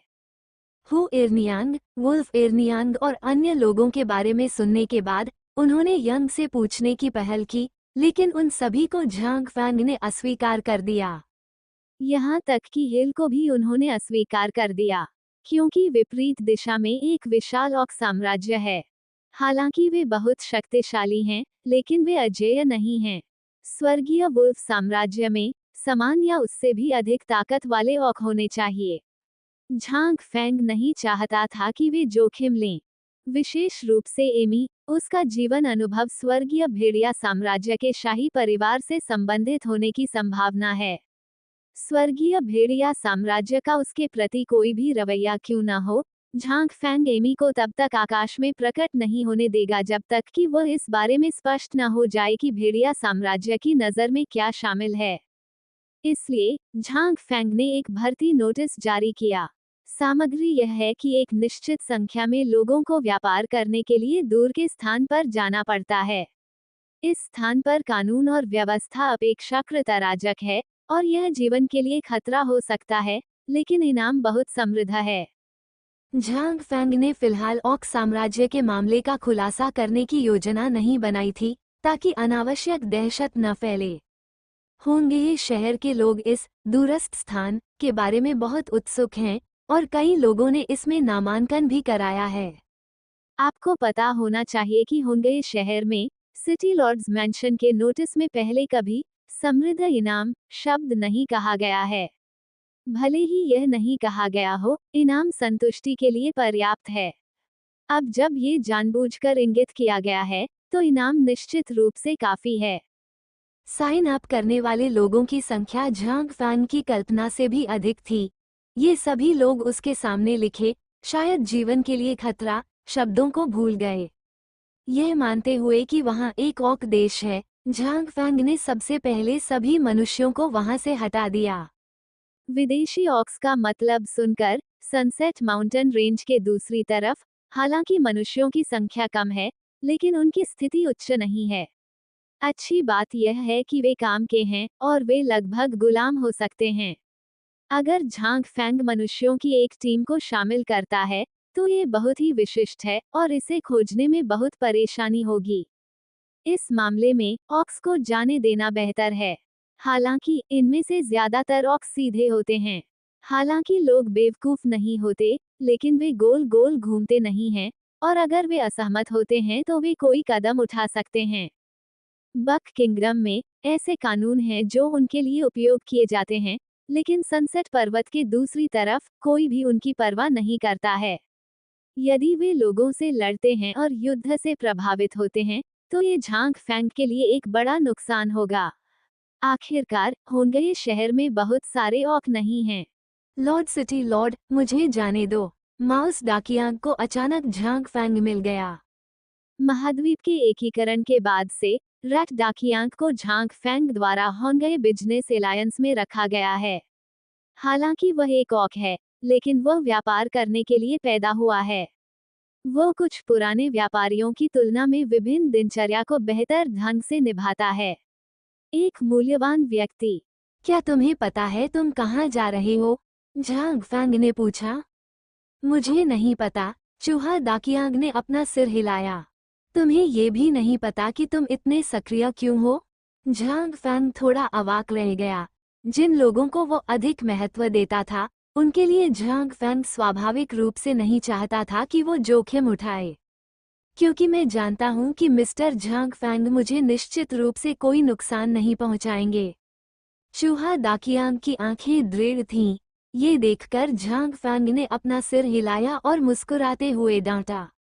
आप चापलूसी कर रहे हैं, ये बेकार है। ये जगह वास्तव में खतरनाक है, और यदि आप लापरवाह हैं तो आप अपनी जान भी गंवा सकते हैं। मैं आप पर होंगे बिजनेस अलायंस का ख्याल रखने का भी भरोसा कर रहा हूँ, इसलिए आप कोई जोखिम नहीं लेंगे। झांग फैंग की बातें सुनकर चूहा डाकियांग की आंखों में आंसू आ गए। सर, आपकी चिंता के लिए धन्यवाद, लेकिन अगर आप व्यवसाय कर रहे हैं, तो मैं ये कहने का साहस करता हूँ कि पूरा होंगे शहर मुझसे ज्यादा उपयुक्त नहीं है। जब तक वयस्क मुझे जाने देंगे, मैं निश्चित रूप से वयस्कों को निराश नहीं करूंगा। डाकियांग के शपथपूर्ण आश्वासन को सुनकर झांग फैंग ने भौहें सिकोड़ते हुए धीमी आवाज में कहा, मैं साफ साफ कह दूं, इस बार गंतव्य सनसेट पर्वतमाला के दूसरी ओर है। क्या? झांग फैंग की बातें सुनकर म्यू डाकियांग हैरान रह गया। वो सनसेट पर्वत के किनारे पर रहता था, लेकिन वो सनसेट पर्वत की भयावहता से परिचित था। झांग फैंग ने कहा, खतरा क्या है? क्या ये सनसेट पर्वत है? अगर ऐसा है, तो खतरा वाकई बहुत बड़ा है। आखिरकार झांग शियातांग भी सुरक्षित रूप से सनसेट पर्वत को पार करने के बारे में निश्चित नहीं है। अगर मरना अपरिहार्य है तो चूहा डाकियांग ने बस इसके बारे में सोचा। हालांकि ऑक्स हमेशा मौत से डरते रहे हैं, लेकिन अब वे अच्छे से रह रहे हैं। कौन मरना चाहता है? जैसे कि वह रथ दाकियांग के विचारों को जानता हो, झांग फैंग ने आगे कहा। अब सनसेट माउंटेन रेंज में कुछ हुआ है और अंदर का खतरा टल गया है। जब तक आप पर्याप्त भोजन लेकर आते हैं, आप सुरक्षित रूप से पार जा सकते हैं। मैं जिस खतरे की बात कर रहा हूँ, वह सनसेट माउंटेन रेंज के दूसरी तरफ है। झांग फेंग ने माउस डाकियांग को ऑक्स साम्राज्य के बारे में बताया। जब डाकियांग माउस ने ये खबर सुनी, तो उसका मुंह खुला का खुला रह गया। उसने कभी नहीं सोचा था कि सनसेट माउंटेन रेंज के दूसरी तरफ इतने सारे ऑक राज्य थे, और यहाँ तक कि एक विशाल ऑक साम्राज्य भी था। वह सनसेट पर्वतों में बड़ा हुआ। उसे तो ये भी नहीं पता था कि ओर्क्स का भी कोई देश होता है। इससे माउस डाकियांग को ये जानने की जिज्ञासा हुई कि ओर्क्स का राज्य कैसा दिखता है। चूहे को अचंभित देखकर झांग फैंग को लगा कि वो डर गया है और कुछ कहने वाला है, लेकिन उसने चूहे को ये कहते सुना। अगर ऐसा है, तो मुझे जाना चाहिए। आखिरकार दूसरी पार्टी ऑक्स का देश है। अगर मनुष्य जाते हैं, तो यह उतना ही परेशानी भरा हो सकता है जितना हमारे ऑक्स पहले बक किंगडम में थे। ऑक्स के लिए अतीत में जाना अधिक उपयुक्त है। क्या तुम सचमुच जाना चाहते हो? बेशक, श्री झांग फैंग के लिए काम करना मेरे लिए सम्मान की बात है। चूहा दाकियांग ने अपनी छाती थपथपाई और कहा। दरअसल उसने यंग को इसलिए आमंत्रित किया था क्योंकि उसे लगा कि अब होंगे शहर में कोई चुनौती नहीं है। यहाँ वह अपनी आंखें बंद करके पैसे कमा सकता है। जब उसने पहली बार झांग फैंग का अनुसरण किया था, तो कोई भी व्यक्ति सोने का सिक्का नहीं कमा पाया था। उत्साहित। सरल शब्दों में कहें तो चूहा दाकियांग कुछ रोमांच ढूंढना चाहता था। दूसरी ओर का ऑक्स साम्राज्य बिल्कुल सही है। ये देखकर कि दाकियांग अभी भी बहुत दृढ़ था, झांग फैंग ने इसके बारे में सोचा और कहा, इस मामले में आपके लिए जाना असंभव नहीं है, लेकिन आपको ये ध्यान रखना होगा कि चाहे कुछ भी हो जाए, अपनी जान बचाना सबसे महत्वपूर्ण बात है। इस बार का उद्देश्य व्यापार करना नहीं है, बल्कि ऑक्स साम्राज्य की स्थिति के बारे में पूछताछ करना है। समस्याओं के बारे में कंजूस मत बनो। अगर आप उन्हें सोने के सिक्कों से हल कर सकते हैं तो सोने के सिक्कों का उपयोग करें। हाँ, झांग फैंग स्पष्ट रूप से सहमत थे और चूहा डाकियांग बहुत उत्साहित थे। ऑक्स साम्राज्य, मैं वास्तव में देखना चाहता हूँ कि यह कैसा दिखता है। ठीक है, मैं कुछ और लोगों को चुनूंगा। मैं 3 दिन में रवाना हो जाऊंगा। वापस आने पर मैं तुम्हें एक रेडियो दूंगा। अगर कोई बड़ा खतरा है, तो तुम संकट संदेश भेज सकते हो और मैं वायुसेना को किसी भी समय तैयार रखूंगा।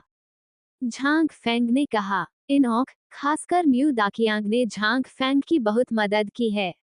झांग फैंग नहीं चाहता कि वे ऑक देश में मरें। हाँ, धन्यवाद सर। चूहा बहुत आभारी है।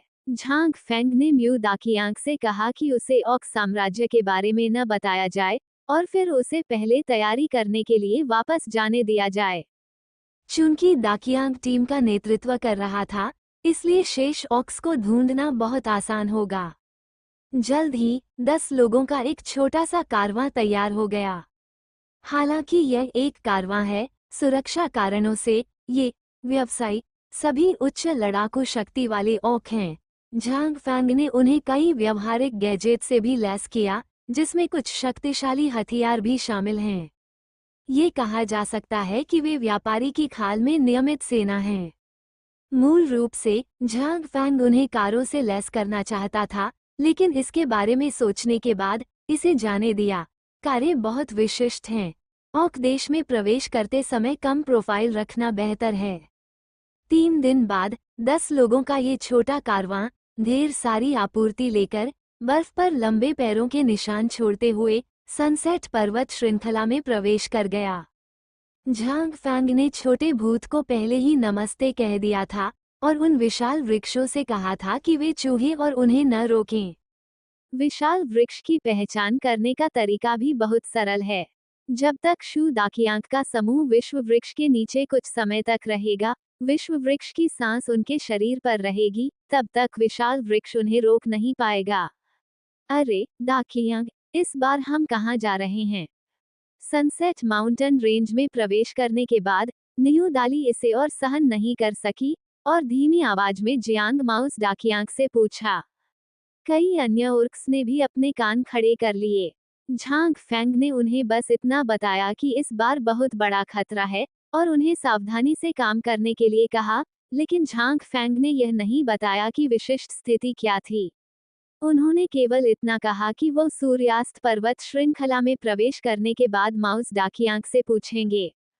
माउस डाकियांग ने कुछ भी नहीं बेचा, यहाँ कोई बाहरी व्यक्ति नहीं था। उन्होंने कहा, इस बार हमारा लक्ष्य सिरियस साम्राज्य है, स्वर्गीय भेड़िया साम्राज्य। न्यू दाली एक पल के लिए हैरान रह गई। ये कौन सा देश है? उन्होंने इसके बारे में कभी नहीं सुना है। यह ऑर्क्स के बीच सबसे शक्तिशाली देश है। माउस डाकियांग ने झांग फैंग द्वारा बताई गई खबर न्यू दाली और कई अन्य लोगों को बताई। ऐसी जगह है। कई लोग थोड़े अविश्वसनीय थे। अरे, क्या ऑर्क साम्राज्य और मानव देश के बीच कोई अंतर है? क्या इसका भी कोई राजा है? मुझे कैसे पता? हम जाने पर ही जान पाएंगे। लेकिन मिस्टर झांग फैंग ने कहा, चाहे कुछ भी हो, आपको मेरी बात माननी होगी। मेरे आदेश के बिना आप बिना प्राधिकरण के काम नहीं कर सकते। चिंता मत करो, मेरी बूढ़ी गाय समझती है। समूह ने घोड़े को आगे बढ़ाया, बातचीत की, तथा 10 दिनों तक सनसेट पर्वत श्रृंखला में पैदल चले। उसके बाद उन्होंने पर्वत श्रृंखला से बाहर निकलने का रास्ता देखा। आना, माउस दाकियांग थोड़ा उत्साहित था। उसने सभी को देखा और सुनिश्चित किया कि सभी साधारण हैं और कुछ खास नहीं है। फिर उसने सभी को विशाल वृक्ष वन से बाहर निकाला। डांगा साम्राज्य, सनसेट पर्वत के पास एक छोटा सा देश। अपेक्षाकृत दूरस्थ स्थान के कारण डांगा साम्राज्य को इस युद्ध में बहुत अधिक नुकसान नहीं हुआ तथा केवल 30% जनसंख्या ही नष्ट हुई। आज ऑर्क सैनिकों का एक समूह दूसरे देशों के लोगों को हमला करने से रोकने के लिए गश्त कर रहा था। अचानक उन्हें एक कारवां मिला। जो लोग इस समय व्यापार करने का साहस करते हैं, वे स्वामी हैं जो पैसा चाहते हैं, जीवन नहीं। ऑर्क गश्ती दल के लोग दूर से देख रहे थे। वे देखना चाहते थे कि ये व्यापारी कहाँ से आए हैं। अगर कुछ बड़ी शक्तियाँ, जैसे कि सिरियस साम्राज्य के व्यापारी, एक दूसरे के साथ शिष्टाचार से पेश आते, अगर वे दूसरे छोटे देशों से होते, तो माफ करना सर, ये व्यापारी तो अलग लगते हैं। एक ऑर्क सैनिक धीमी आवाज में बोला। यहाँ के लोगों की तरह नहीं। सैनिक शांति से बात कर रहे थे। इस बीच कारवां में वहाँ कोई है? न्यू दाली अचानक बोल पड़ी। कितने लोग? चूहा दाकियांग ने सावधानी से पूछा। लगभग 1 दर्जन लोग। न्यू दाली ने इसे लापरवाही से देखा। दूसरे पक्ष की अनाड़ी छिपाने की विधि उसकी आंखों के सामने छिपने के लिए कहीं नहीं थी। ताकत कैसी है? चूहा दाकियांग ने फिर पूछा। ये पतला और कमजोर दिखता है और इसकी ताकत बहुत मजबूत नहीं होनी चाहिए। किसी ऑर्क की ताकत का अंदाजा लगाने का एक बहुत ही सरल तरीका है और वह है उसके आकार को देखना। यद्यपि यह बिल्कुल सटीक नहीं है, जैसे कि एमी और झांग शियातांग, उनमें से अधिकांश सटीक हैं। कोई बात नहीं, क्या तुम यहीं रुक सकते हो? ये संपर्क बहुत महत्वपूर्ण है। मुझसे बात मत करो, इसे मुझ पर छोड़ दो। चूहा दाकियांग ने गहरी सांस ली। हाँ, भीड़ ने जवाब दिया। ये डांगा राज्य का क्षेत्र है। आप कौन हैं? अचानक हथियारों के साथ 1 दर्जन ऑर्क्स दौड़े। न्यू दाली की याद दिलाने के बाद सभी ने अपने दिल में पहले से ही तैयारी कर ली है, इसलिए घबराएं नहीं। हालांकि जब उसने लोगों के समूह को करीब आते देखा, तो चूहा डाकियांग ने अपना मुंह थोड़ा खोला और उसे लगा जैसे उसने कोई गलती की है। इसी तरह जब इन ऑर्क्स ने दकियांग और अन्य लोगों को देखा, तो वे थोड़ा चकित हो गए। वजह साफ है। इन ऑक्स सैनिकों के हाथ में जंग लगे लोहे के भाले थे और वे जानवरों की खाल से बने साधारण कपड़े पहनते थे, जिनमें त्वचा का एक बड़ा हिस्सा खुला रहता था। यहाँ तक कि उनके पास जूते भी नहीं थे, जबकि ये लोग सिर से पैर तक ढके हुए उत्तम सूती गद्देदार कपड़े पहने हुए थे, सख्ती से, एक गाय की तरह, यहाँ तक कि 2 सींग भी ढके हुए थे। www.metalinovel.com रद्दाकियां का तो जिक्र ही ना करें, उसके अलावा बाकी सभी लंबे और मजबूत हैं, और डांगा देश में गश्त करने वाले ये सभी सैनिक पीले रंग के, दुबले पतले और कुपोषित हैं। और सबसे महत्वपूर्ण बात, मानसिक स्थिति, दीर्घकालिक युद्ध और कुपोषण के कारण यहाँ के ओर्क्स के चेहरों पर थकावट, पतन और निराशा झलक रही थी। दूसरी ओर, चूहा दाकियांग और अन्य सभी ऊर्जा से भरे हुए थे और उनके चेहरे लाल थे। जब दोनों समूह एक दूसरे के सामने आए तो दोनों को ऐसा लगा कि दूसरा किसी दूसरी दुनिया से आया है। नमस्ते, हम होंगे कारवां हैं। लद्दाकियांग ने विनम्रता से उनका अभिवादन किया। वो मूल रूप से कम प्रोफाइल रखना चाहता था, और उसने कोई कवच या हथियार नहीं निकाले, लेकिन उसने यह उम्मीद नहीं की थी कि डांगा के ओर कितने खराब होंगे। इस तुलना में, वे बिल्कुल भी कम महत्वपूर्ण नहीं थे। आप, नमस्ते। चमकीले कपड़े पहने म्यू दाकियांग और उसके दल को देखकर ऑक्स सैनिकों का कप्तान अचानक हकला गया, और उसे लगा कि वो एक सिर छोटा रह गया है। यह पाते हुए कि उसकी गति दब गई है, सैनिक कप्तान जल्दी से सीधा हो गया और बोला, होंगे कारवां किस देश से है? मैंने इसके बारे में क्यों नहीं सुना? हमारा देश बहुत दूर है, और यह सामान्य बात है कि आपने इसके बारे में नहीं सुना होगा। चूहे के विनम्र स्वर में अहंकार की झलक थी। उत्तर देते समय, वो अपने अंगूठे पर सोने के धागों से जड़ी पन्ने जैसी हरी रिंच को घुमाना नहीं भूला, जो सूर्य के प्रकाश में सोने और हरे प्रकाश से चमक रही थी। जब इन ऑक्स सैनिकों ने रिंच को देखा, तो उनकी आंखें चौड़ी हो गईं। यह क्या है? एक चूहे का सिर सोने के तार से उकेरा गया है। ये कितना सुंदर है।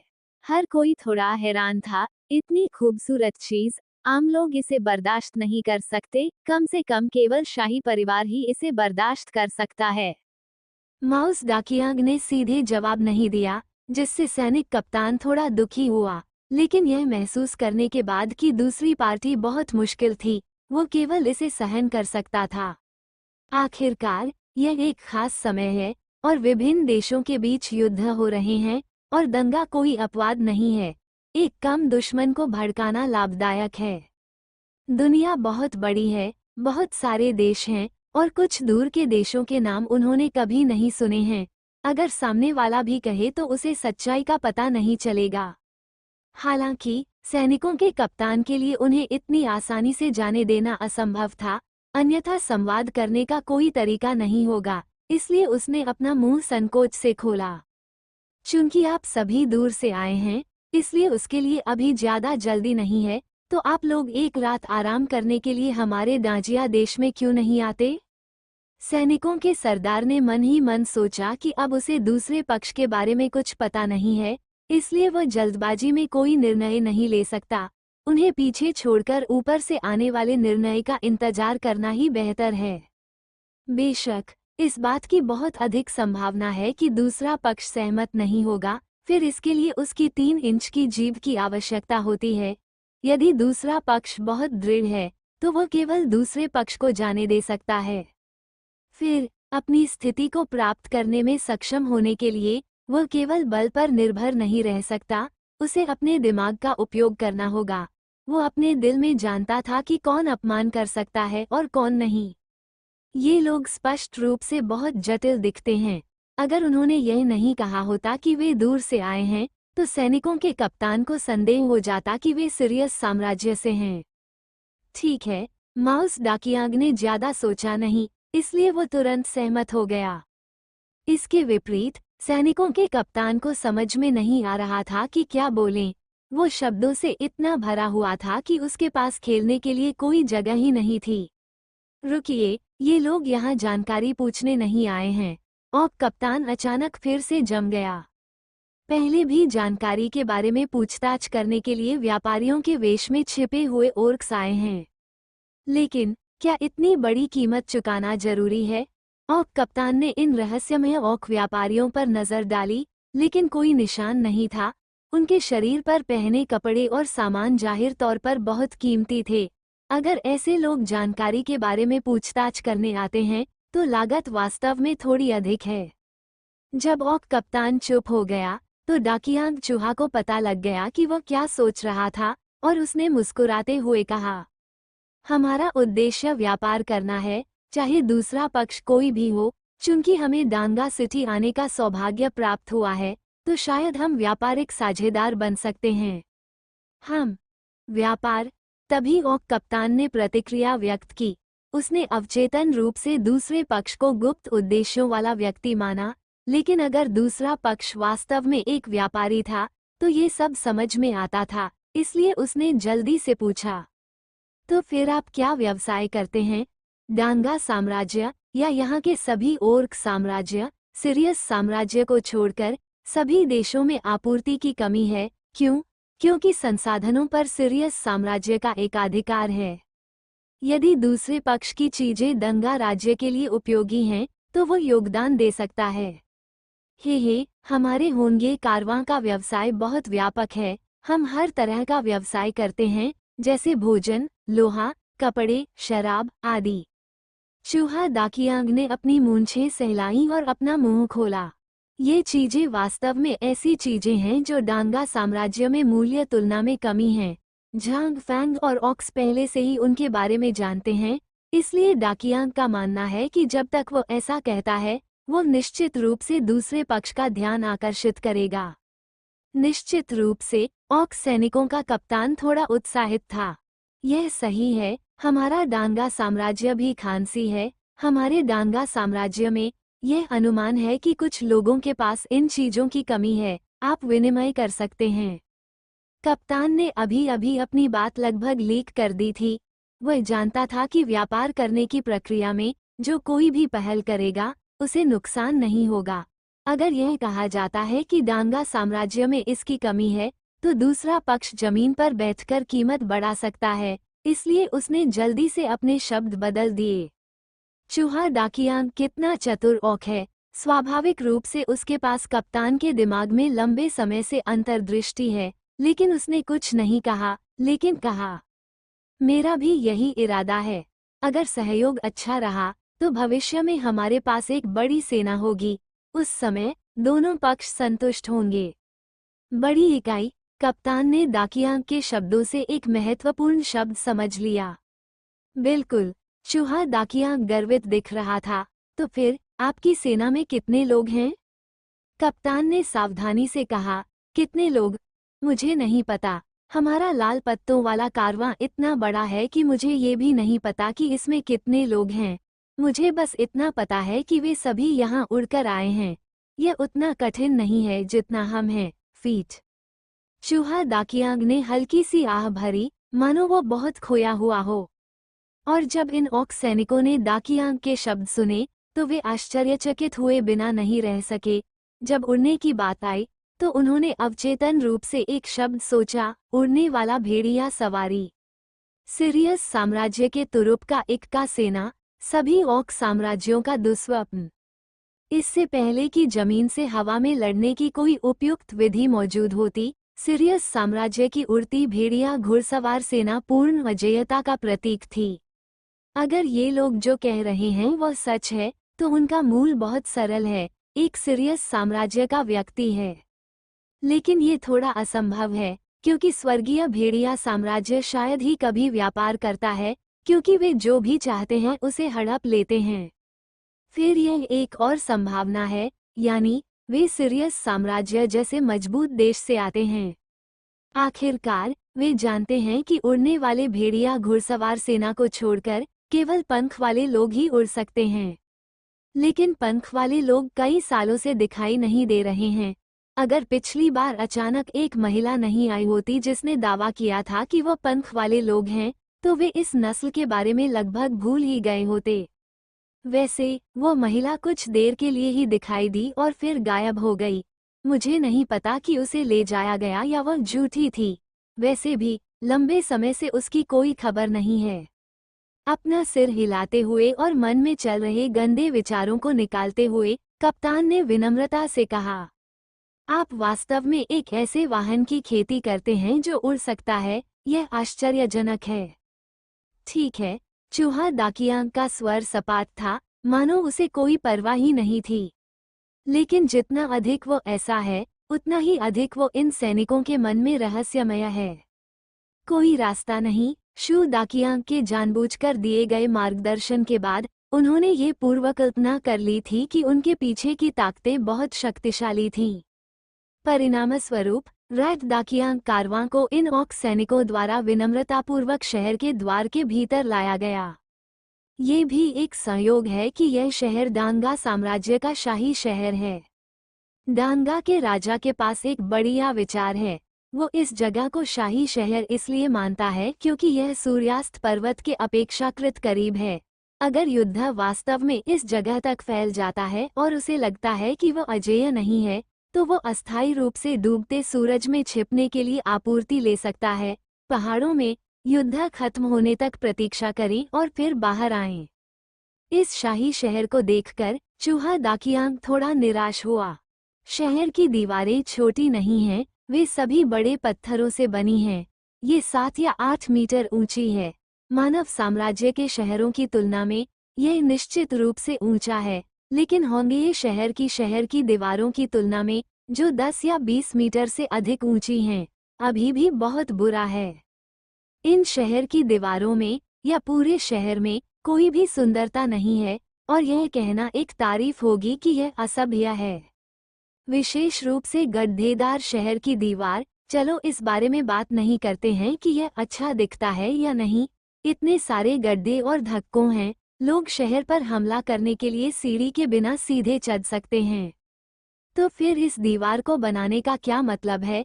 अपने दिल में चुपके से अपना सिर हिलाते हुए चूहा दाकियांग ने कुछ नहीं कहा। दूसरों के साथ क्या हुआ, इससे उसका कोई लेना देना नहीं था। उसे केवल मास्टर झांग फैंग द्वारा दिए गए कार्य के बारे में पूछताछ करने की आवश्यकता थी। लेकिन एक बात तो कहनी ही पड़ेगी, चूहा दाकियांग और नियू दाली दोनों ही थोड़े निराश हैं। मूल रूप से मैंने सुना था कि सनसेट माउंटेन रेंज के दूसरी तरफ ऑक किंगडम है। वे बहुत उत्साहित थे और उन्हें लगा कि उन्हें एक संगठन मिल गया है। हालांकि होंगे शहर अच्छा है, लेकिन अभी भी इस पर इंसानों का वर्चस्व है। वे इस बात का इंतजार कर रहे हैं कि ओर्क्स के वर्चस्व वाला देश कैसा दिखेगा। ऐसा नहीं है कि वे अब रेड लीफ सिटी में नहीं रहना चाहते, बल्कि ये संभावना है कि उनके पूर्वज ओर्क्स यहीं से आए थे। इसलिए उनके मन में ऑक देश के प्रति एक प्रकार की गृहनगरी जैसी आत्मीयता है। लेकिन डांगा साम्राज्य की साधारण राजधानी को देखने के बाद दाकियांग माउस और अन्य लोग कमोबेश निराश हो गए। चूहे दाकियांग के विपरीत ओर्क सैनिक का कप्तान बहुत खुश था। उसने दूसरे पक्ष की आपूर्ति की गाड़ियों को देखा और वो उत्सुकता से देख रहा था कि उसमें क्या अच्छी चीजें हैं। एक पल के लिए तो उसके मन में छीनने का विचार भी आया, लेकिन दूसरे पक्ष की बड़ी सेना के बारे में सोचकर उसने जल्दी से इस खतरनाक विचार को त्याग दिया। न केवल वो ऐसा नहीं सोच सकता, बल्कि उसे दूसरों को भी ऐसा सोचने पर मजबूर करना होगा, अन्यथा वो वास्तव में दूसरे पक्ष के पीछे की ताकतों को नाराज कर देगा और इतने लंबे समय से संघर्ष कर रहा दांजिया साम्राज्य व्यर्थ हो जाएगा। इसलिए रैट दाकियांग को शहर के सबसे अच्छे होटल में भेजने के बाद ऑक कप्तान जल्दी से निकल गया और शीर्ष पर रिपोर्ट करने चला गया। दूसरे पक्ष को जाते देख रैट दाकियांग ने नियू दाली और अन्य लोगों को अपने कमरे में बुलाया। कमरा बड़ा नहीं था, थोड़ा नम था और बहुत सारे लोगों से भरा हुआ था। नियू दाली ने गलती से कई छोटे कीड़ों पर पैर रख दिया। चूहे ने सावधानी से कहा, अब पहला स्तर अस्थायी रूप से सुरक्षित है और अगला चरण सबसे खतरनाक समय है। अगर डांगा का राजा हमारे खिलाफ साजिश कर रहा है तो हम खतरे में पड़ सकते हैं। हालांकि हम वायुसेना का समर्थन मांग सकते हैं, फिर भी हम बहुत कम हैं। अगर कोई संघर्ष होता है तो आप हवाई समर्थन पर जोर नहीं दे पाएंगे, इसलिए आपको सावधान रहना होगा और शहर में परेशानी पैदा न करने की कोशिश करनी होगी। स्पष्ट। न्यू दाली ने गंभीरता से सिर हिलाया। वे बेवकूफ नहीं हैं। हालांकि ऐसा लगता है कि ये ओर्क्स दुबले पतले और कमजोर हैं और उनके हथियार फटे हुए हैं, लेकिन वे दूसरों को कम नहीं आंकेंगे। आखिरकार वे उस समय इसी रास्ते से आए थे और इतने सारे लोग हैं, घेराबंदी करना मरना है। बेशक आपको इतना गंभीर होने की जरूरत नहीं है, क्योंकि आने से पहले लॉर्ड झांगफैंग ने एक योजना बनाई थी। उन्होंने डांगा किंगडम को प्रवेश बिंदु के रूप में इसलिए चुना क्योंकि लॉर्ड झांगफैंग ने ऑर्क्स के शब्दों से अनुमान लगाया था कि यह डांगा किंगडम है। राजा का चरित्र अधिक सतर्क और संदिग्ध है। हम में से जो अज्ञात मूल के हैं, वे तब तक कार्रवाई नहीं करेंगे जब तक कि जानकारी की स्पष्ट रूप से जांच नहीं हो जाती। इसलिए जब तक हम अपना आत्मविश्वास दिखाते हैं, तब तक दूसरा पक्ष धमकाने को फेंक देगा और यहाँ तक कि हम कुछ तक पहुँच जाते हैं। सहयोग करना और कुछ अतिरिक्त पैसे कमाना असंभव नहीं है। चूहा दाकियांग ने मुस्कुराते हुए कहा, हालांकि इस यात्रा के लिए सारी सामग्री श्री झांगफैंग द्वारा उपलब्ध कराई गई थी, लेकिन इसका स्वामित्व कई लोगों के पास है।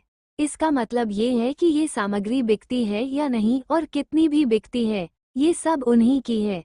इससे झांगफैंग को फायदा होता है। जब कई लोगों ने दाकियांग माउस के शब्द सुने, तो उनके चेहरों पर गंभीर अभिव्यक्ति काफी हद तक हल्की हो गई और न्यू दाली ने कुछ संदेह के साथ कहा, तो फिर हम आत्मविश्वास से भरे कैसे दिख सकते हैं? तुम अपना असली रूप दिखा सकते हो? डांगा राजा का महल। राजा बेनेट एक मानचित्र पर काम कर रहे हैं। बेनेट एक सांप औक है। वो लगभग 30 या 40 साल का है, लंबा और पतला है, और उसकी पीली खड़ी पुतलियां एक शातिर और चालाक आभा प्रकट करती हैं। डांगा देश अब अपेक्षाकृत सुरक्षित है। जब युद्ध समाप्त हो जाएगा, तो इसे निम्न मध्य रैंकिंग प्राप्त करने में सक्षम होना चाहिए। समाप्त होने की चिंता न करें, अर्थात घरेलू सामग्रियों में कुछ कमी है। अगर इसे फिर से भरने का कोई तरीका नहीं है, भले ही यह बच जाए, यह एक अच्छा दिन नहीं है। उद्धरण चिन्ह। बेनेट ने भौहें सिकोड़ी और खुद से बुदबुदाया, दूरस्थता का लाभ ये है कि ये दूरस्थ है, अर्थात ये युद्ध में कम प्रभावित करेगा, लेकिन नुकसान भी बहुत बड़ा है, अर्थात संसाधनों की कमी। कई संसाधनों को अन्यत्र खोजना होगा, लेकिन जब तक आप बाहर जाने की हिम्मत करते हैं, तब तक आप पर दूसरों द्वारा हमला किया जाना निश्चित है। तो अब बेनेट के लिए यह एक समस्या है, क्या अराजकता का लाभ उठाकर आपूर्ति खोजने के लिए बाहर जाना है या युद्ध के अंत तक यहीं रहना है? पहला तरीका खतरनाक है, लेकिन यदि आपको पर्याप्त आपूर्ति मिल जाए तो आप बहुत सहज रहेंगे। उत्तरार्ध कम खतरनाक है, लेकिन भविष्य में भौतिक कमी की दुविधा होगी और यह उसके प्रभुत्व को भी प्रभावित करेगा। ये करना कठिन है। जब बेनेट उलझन में था, तभी अचानक किसी ने उससे मिलने की इच्छा जताई। क्या हमारे देश डांगा में एक कारवां आया है? क्या यह अभी भी खाद्य और लोहे के व्यापार में है? अपने सामने खड़े सैनिकों के कप्तान को देखकर बेनेट को थोड़ा अविश्वास हुआ। क्या आपको सचमुच मृत्यु का भय नहीं लगता जब आप ऐसे समय पर ऐसे स्थान पर आते हैं? या फिर वे दंगा को गंभीरता से नहीं लेते? यदि ऐसा है, तो बेनेट का स्वागत है। कड़ाके की ठंड में, युद्ध की छाया में, जब उनके पास रसद की कमी थी, तो एक कारवां पूरा सामान लेकर उनके देश में आया। ये वास्तव में प्रकृति का एक उपहार है। हाँ, लेकिन ये कारवां बहुत ही असामान्य है। उनके पास अभी भी एक बड़ी सेना है। सैनिकों के सरदार ने राजा को एक एक करके वह समाचार बताया जो उसने देखा और विश्लेषित किया था।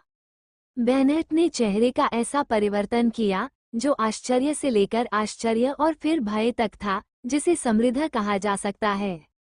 आप पहले नीचे जाएं, पहले उन लोगों का मनोरंजन करें, वैसे अन्य लोगों को अपना मन बनाने न दें।